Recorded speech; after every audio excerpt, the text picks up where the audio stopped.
प्रार्थना का उद्देश्य अपनी जरूरत परमेश्वर को बताना नहीं है, पर यह कहना है कि परमेश्वर, मैं ये आपकी सहायता के बिना कर नहीं सकता, इसलिए आप इसे सही कीजिए, इसलिए आप उसे चंगा कीजिए, इसलिए आप उसे आशीष दीजिए, इसलिए आप उसे छुटकारा दीजिए, इसलिए आप ये दरवाजा खोल दीजिए, इसलिए आप वो दरवाजा बंद कर दीजिए, इसलिए आप नया रास्ता बना दीजिए, इसलिए जो गुप्त में है आप उसे प्रकट कर दीजिए। लेकिन अगर आपकी प्रार्थना का उत्तर नहीं आ रहा है तो इसका अर्थ है कि आपकी प्रार्थना तो सही है पर वो असरदार नहीं है।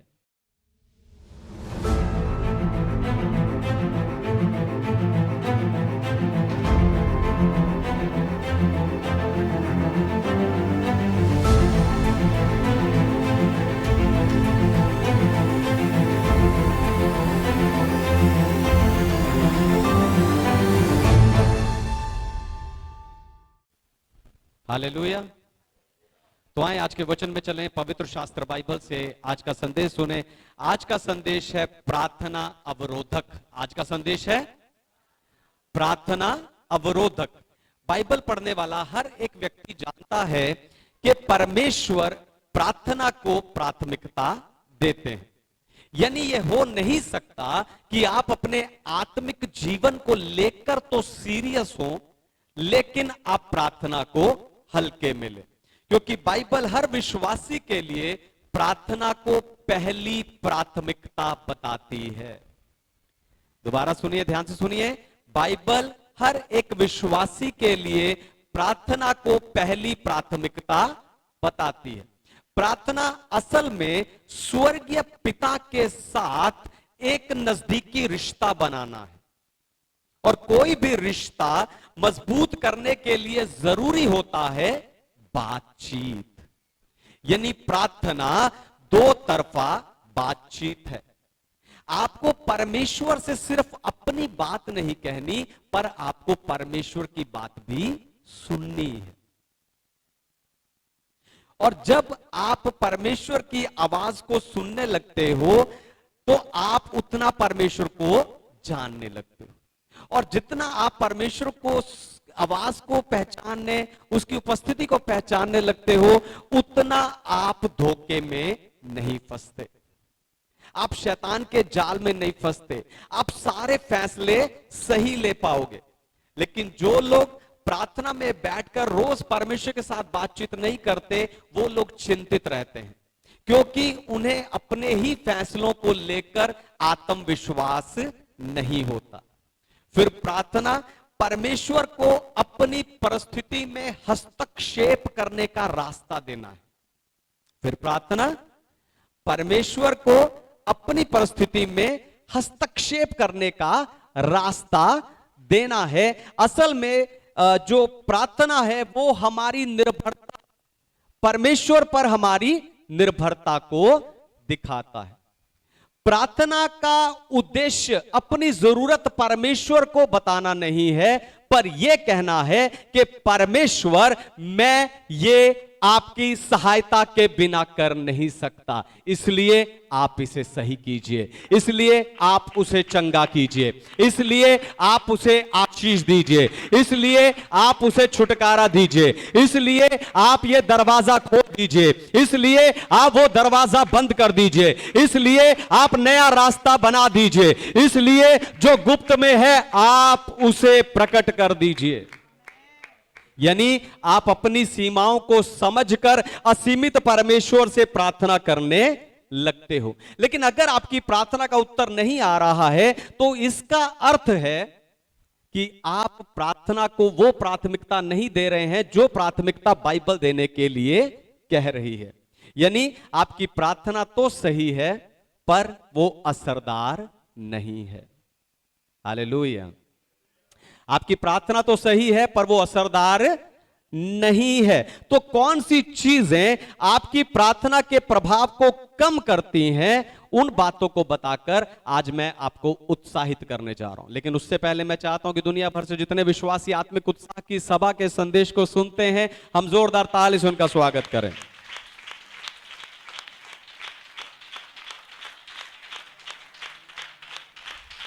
आमेन। प्रार्थना अवरोधक, सबसे पहली बात, बाइबल विरोधी अपेक्षाएं प्रार्थना में रुकावट बनती हैं। सबसे पहली बात, बाइबल विरोधी अपेक्षाएं प्रार्थना में रुकावट बनती हैं। पढ़िए भजन संहिता की पुस्तक, उसका 84 अध्याय 11 वचन, साम्स 84 वर्स 11। क्योंकि यहोवा परमेश्वर सूर्य और ढाल है, यहोवा अनुग्रह करेगा और महिमा देगा, और जो लोग खरी चाल चलते हैं उनसे वह कोई अच्छी वस्तु रख ना छोड़ेगा। आमेन। परमेश्वर के नाम की महिमा। आप अक्सर इस सोच के साथ प्रार्थना करते हो कि प्रार्थना का उत्तर हां होता है, पर कभी कभी ना भी प्रार्थना का उत्तर होता है, अभी नहीं भी प्रार्थना का उत्तर होता है, मैं कुछ और दूंगा, यह भी प्रार्थना का उत्तर होता है, यह देने से पहले मैं तुझे तैयार करूंगा, यह भी प्रार्थना का एक उत्तर होता है। जब आप अपने बच्चों के साथ मॉल में घूमने जाते हो तो आप पार्किंग में ही उन्हें बोल देते हो कि हम अंदर जा रहे हैं और अंदर जाके कुछ मत मांगना। बच्चा कहता है ओके मम्मी। लेकिन जब बच्चा अंदर जाता है और उसे जैसे ही कोई ऐसी चीज दिखती है जो उसे चाहिए होती है तो वो अपना वायदा तोड़ देता है और आपसे पूछता क्या मैं ये ले लूं, और आप उसे कहते हो, आप उसे मना कर देते हो। यानी बच्चे ने वही सुना जो आपने उसे पहले कह दिया था कि अंदर जाकर कुछ मत मांगना, कुछ भी मिलेगा नहीं। ऐसे ही जब परमेश्वर ना कहता है तो वो सिर्फ उस बात को दोहरा रहा होता है जो उसने बाइबल में पहले से कही हुई है। परमेश्वर कहते कि वो आपसे कोई अच्छी वस्तु रख नहीं छोड़ेंगे, यानी जो आपके लिए अच्छा होगा, ध्यान से सुनिए, यानी जो आपके लिए अच्छा होगा वो आपको मिलेगा, और जो आपके लिए अच्छा नहीं होगा वो परमेश्वर आपको नहीं देंगे। परमेश्वर वही जवाब देंगे जो पहले बाइबल में लिख दिया गया है। पर आपको बताऊं, परमेश्वर आपको इस ना के साथ जीने के लिए परमेश्वर आपको अनुग्रह देंगे। हालेलुया। परमेश्वर ना कह देंगे, जो वचन में पहले लिखा है वो ना कह देंगे, लेकिन उस ना के साथ जीने के लिए परमेश्वर आपको अनुग्रह देंगे, जैसे पौलुस को दिया था। जब पौलुस ने उसे चुभाए कांटे के लिए निकालने के लिए 3 बार प्रार्थना किया तो परमेश्वर ने कहा नहीं, मैं तुझे अनुग्रह दूंगा, सिर्फ इस कांटे को सहने के लिए नहीं, पर मेरी नाक को भी, है ना, मेरी नाक के साथ जीने के लिए भी मैं तुझे अनुग्रह दूंगा। इसलिए परमेश्वर ने जिसे पहले से मना कर दिया, ध्यान से सुनिए, इसलिए परमेश्वर ने जिसे पहले से मना कर दिया है उसे अपनी प्रेयर पॉइंट मत बनाओ, तो आपकी हर प्रार्थना का उत्तर आएगा। हालेलुया। यह अवरोधक दूर हो जाएगा, यह रुकावट दूर हो जाएगी और आपकी हर प्रार्थना का उत्तर आएगा। दूसरी बात, संसारिक अपेक्षाएं प्रार्थना में रुकावट बनती हैं। कौन सी? संसारिक अपेक्षाएं प्रार्थना में रुकावट बनती है। पढ़िए याकूब की पत्री अध्याय 4 वचन 1 से 3। तुम में लड़ाइयां और झगड़े कहां से आ गए? क्या उन सुख विलासों से नहीं जो तुम्हारे अंगों में लड़ते भिड़ते हैं? तुम लालसा रखते हो और तुम्हें मिलता नहीं, इसलिए तुम हत्या करते हो।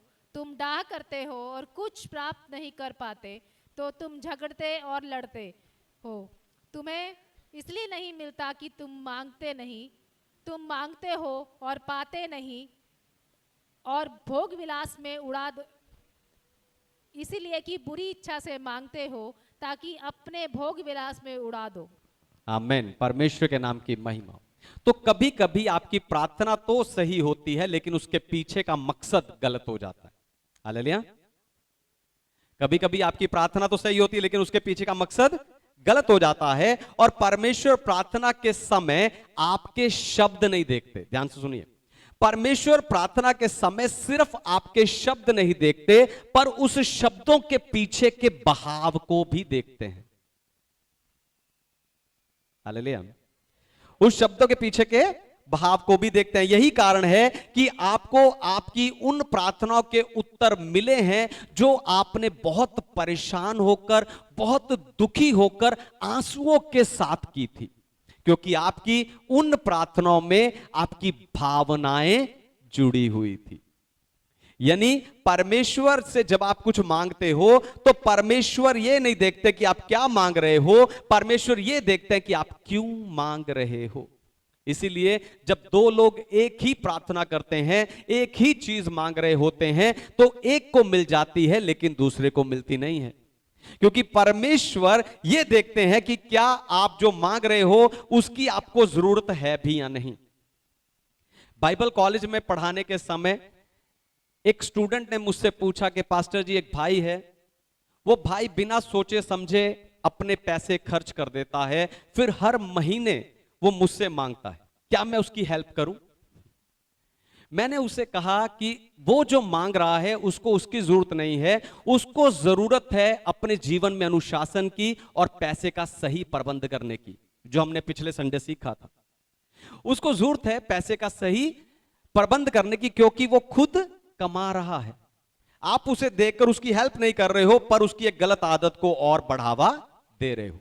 ऐसे ही परमेश्वर भी देखते हैं कि जो आप मांग रहे हो, आपने अतीत में उस चीज के साथ कैसे व्यवहार किया या उस चीज को कैसे इस्तेमाल किया, और वो सच में आपकी जरूरत है भी या नहीं। इसलिए आज से परमेश्वर से कुछ भी मांगने से पहले, ध्यान से सुनिए, आज से परमेश्वर से कुछ भी मांगने से पहले अपने मन को चेक करो कि ये मैं क्यों मांग रहा हूं। इसके पीछे के बहाव को, अगर आपके प्रार्थना के पीछे का जो बहाव है वो किसी को नीचा दिखाना, किसी को सबक सिखाना या किसी शारीरिक अपेक्षा को पूरा करना, तो उस बहाव को बदलिए, आपकी प्रार्थना का उत्तर आएगा। हालेलुया।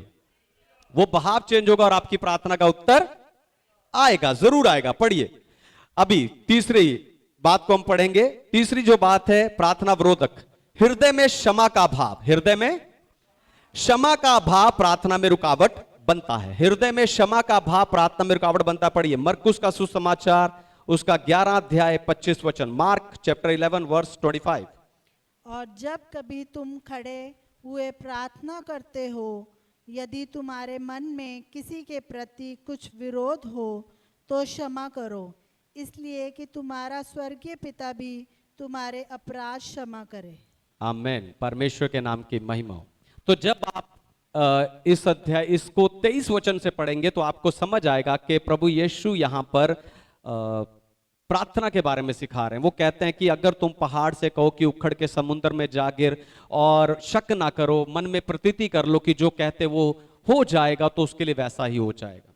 फिर वो कहते हैं कि जब तू प्रार्थना करने के लिए खड़ा हो तो उस समय किसी के प्रति तुम्हारे मन में विरोध हो तो पहले उसे क्षमा करो, तब तुम्हारा परमेश्वर तुम्हारे अपराध भी क्षमा करेगा। आप देखो, परमेश्वर प्रभु यीशु मसीह यहां पर प्रार्थना के बारे में सिखाते सिखाते, प्रार्थना की सामर्थ्य के बारे में सिखाते सिखाते बीच में रुककर क्षमा के बारे में सिखाने लगे। क्यों? क्योंकि माफ करना या माफ ना करना कोई भावना नहीं है, पर यह एक आत्मिक द्वार है। हालेलुया। माफ करना या ना करना कोई भावना नहीं है, पर एक आत्मिक द्वार है। अगर द्वार बंद है तो आपकी प्रार्थना कहीं नहीं पहुंचेगी। जैसे आप कूलर में पाइप से पानी डाल रहे हो और आपका बच्चा पाइप पर खड़ा हो जाए, पानी आएगा लेकिन पूरे प्रेशर के साथ नहीं।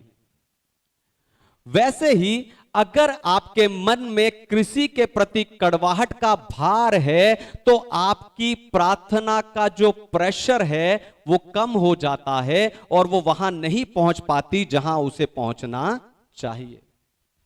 एक बहन थी जिसका उसकी ननद से झगड़ा हो गया था और वो 2 साल से उससे बात नहीं कर रही थी। 2 साल से उसकी बातचीत अपनी ननद से बंद थी, पर वो रोज विश्वासी थी, इसलिए रोज प्रार्थना करती थी कि परमेश्वर मेरे घर में आप शांति दें, मेरे बच्चे सही रहें, मेरा पति बदल जाए। एक दिन वो चर्च गई और वहां रो रोकर वो प्रार्थना करने लगी कि परमेश्वर आप मेरी प्रार्थना का उत्तर क्यों नहीं दे रहे हैं। परमेश्वर ने कुछ नहीं कहा, परमेश्वर ने सिर्फ उसके मन में एक बात डाली कि तेरी ननंद का क्या। परमेश्वर कहते तू शांति मांग रही है, लेकिन जिस चीज से शांति आती है तूने उसे ही रोक रखा है, और वो है माफी। उसी हफ्ते वो अपनी ननंद के घर गई, उससे गले मिली, उससे माफी मांगी, और कुछ ही दिनों में उसका पति बदल गया। यानी उसके प्रार्थना करते ही दरवाजा खुल चुका था, चाबी माफी के हाथ में थी। Hallelujah, hallelujah. उसके प्रार्थना करते ही दरवाजा खुल चुका था, लेकिन चाबी माफी के हाथ में थी। आपका आत्मिक कोच होने के नाते यहां पर आपको एक चीज समझाना चाहता हूं, जब कोई व्यक्ति आपको बार बार धोखा देता है तो आपको उसे अपने जीवन में वो जगह नहीं देनी जो आप पहले देते थे। अब आप में से कोई कह सकता है कि क्या पास्टर जी हमें उसे माफ नहीं करना चाहिए? जरूर करना चाहिए। क्या हमें उसे प्रेम नहीं करना चाहिए? बिल्कुल करना चाहिए। आप उसे माफ करो, आप उसे प्रेम करो, लेकिन आप अपने जिंदगी में उसे वो जगह दोबारा मत दो जो जगह आप उसे पहले देते थे। क्योंकि जब आप उसे बार बार वो जगह देते हो तो व्यक्ति बदलता नहीं है। इसलिए आपको उसे खुद को बदलकर, आपको प्यार कर कर, आपके प्रति अपनी जिम्मेवारी को पूरा करके, अपने आप को बदलकर खुद उस आदर को प्राप्त करने दो। तभी वो आपकी प्रेम को, आपकी क्षमा को, आपके अनुग्रह को, सब चीजों को वो समझेगा। हालेलुया। प्रार्थना विरोधक चौथी बात, प्रार्थना का सही प्रबंध, रिश्तों का सही प्रबंध ना करना प्रार्थना में रुकावट बनता है। रिश्तों का सही प्रबंध ना करना प्रार्थना में रुकावट बनता है। पढ़िए पहला पत्रस की पत्री, उसका 3 अध्याय 7 वचन। 1 पीटर चैप्टर 3 वर्स 7।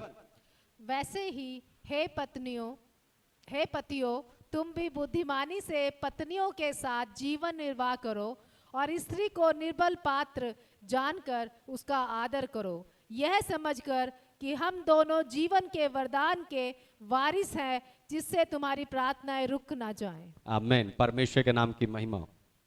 तो जब मैंने मूल भाषा में यानी यूनानी भाषा में इस वचन को पढ़ा, इस पर मनन किया, तो मैंने पाया कि रुक ना जाए, रुक ना जाए का अर्थ है रास्ते के बीच में एक ऐसी खाई खोद देना ताकि ना कोई उधर से इधर आ सके और ना कोई इधर से उधर जा सके।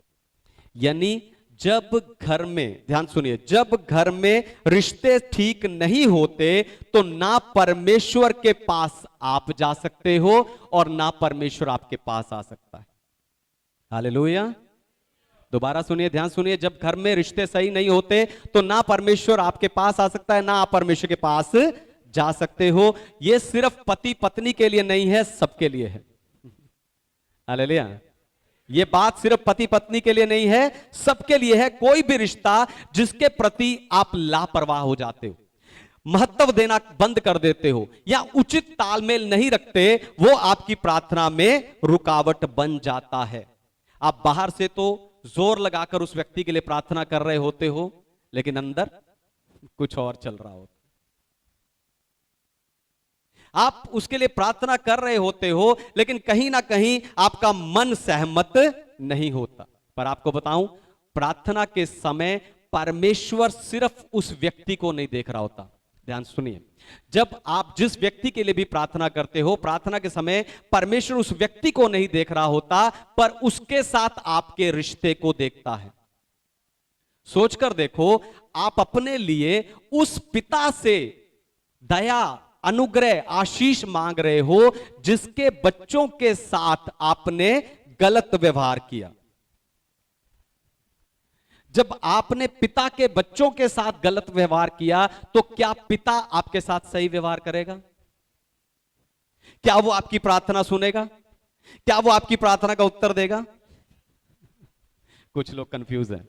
एक उदाहरण बताता हूं। एक भाई था, वो चर्च में प्रार्थना ग्रुप को लीड करता था, पर घर में पत्नी के साथ ढंग से बात नहीं करता था, कोई भी काम करने से पहले किसी को पूछता नहीं था, सारे फैसले खुद अकेला ही ले लेता था।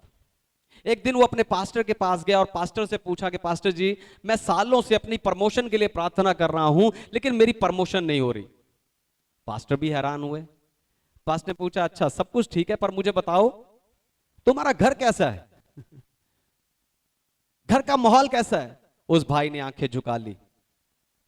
पास्टर ने कहा, बेटा पहले अपना घर, अपने रिश्ते ठीक करो।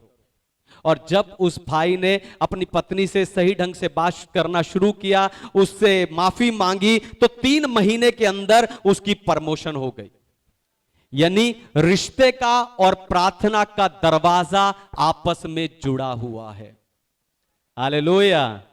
रिश्ते का और प्रार्थना का दरवाजा आपस में जुड़ा हुआ है। जब आप रिश्तों को सही करेंगे, आपकी प्रार्थना सही होगी, और जब आपकी प्रार्थना सही होगी, स्वर्ग खुलेगा। जब स्वर्ग खुलेगा, उत्तर, आशीष, अनुग्रह, सब कुछ बहुत आयत से मिलेगा।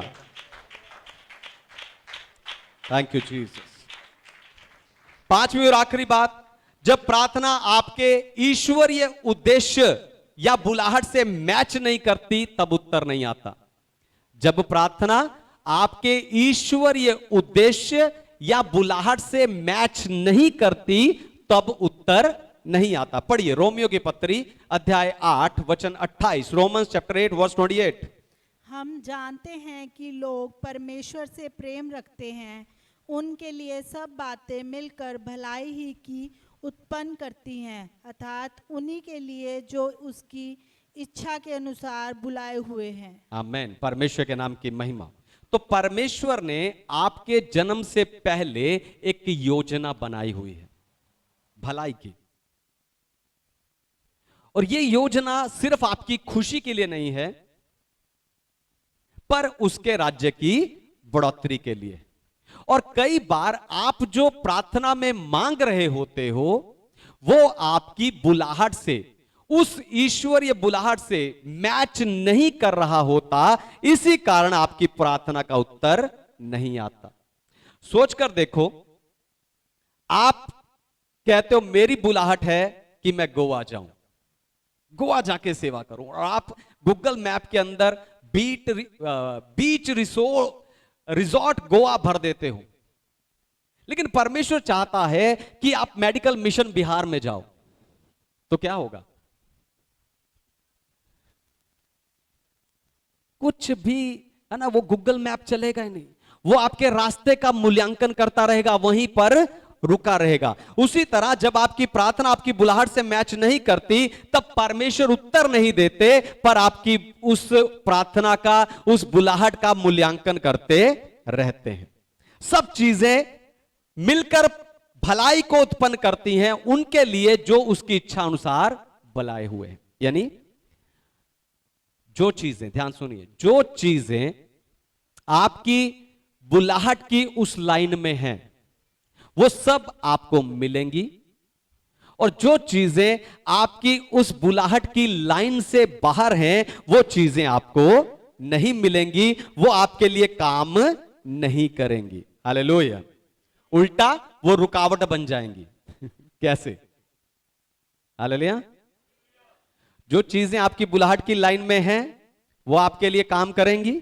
जो चीजें आपकी बुलाहट की लाइन में नहीं है, वो चीजें आपके लिए काम नहीं करेंगी, उल्टा रुकावट बन जाएगी। कैसे?